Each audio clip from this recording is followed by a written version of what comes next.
আসসালামু আলাইকুম। মহান আল্লাহর নাম স্মরণ করে শুরু করছি মরহুম আরাফাত রহমান ও তারেক রহমান সাহেবের বাল্যকালের কথা।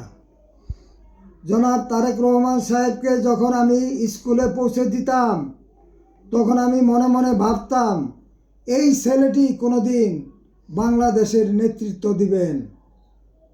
আমি জানতাম খেজুরের বিচি থেকে খেজুর গাছ হয়, তালের বিচি থেকে তাল গাছ হয়। আরাফাত রহমান ও তারেক রহমান দুই ভাইয়ের মধ্যেই ছিল অতি ভদ্রতা, ছিল অতি নম্রতা, তাই কম কম বলতো কথা। আমাদের সাথে কথা বলার সময় নিচু করে রাখতো মাথা। 70-এর দশকের মাঝামাঝি হইতে 1981 পর্যন্ত সেই হারানো দিনগুলির কথা। বাংলাদেশের 8তম রাষ্ট্রপতি ছিলেন শহীদ জিয়াউর রহমান।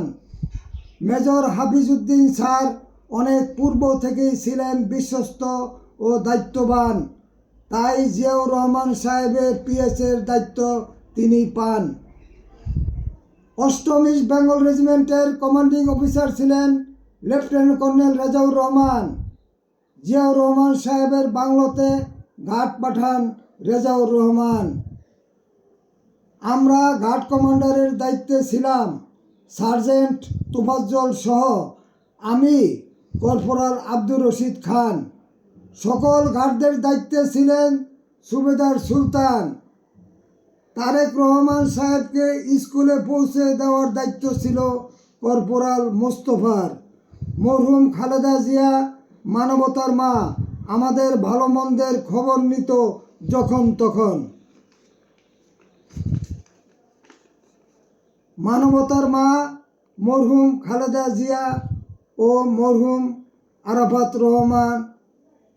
আরাফাত রহমানের আত্মার মাগফিরাত কামনা করে এবং জনাব তারেক রহমানের সুস্বাস্থ্য কামনা করে দেশবাসীর কাছে আমি দোয়া প্রার্থনা করছি।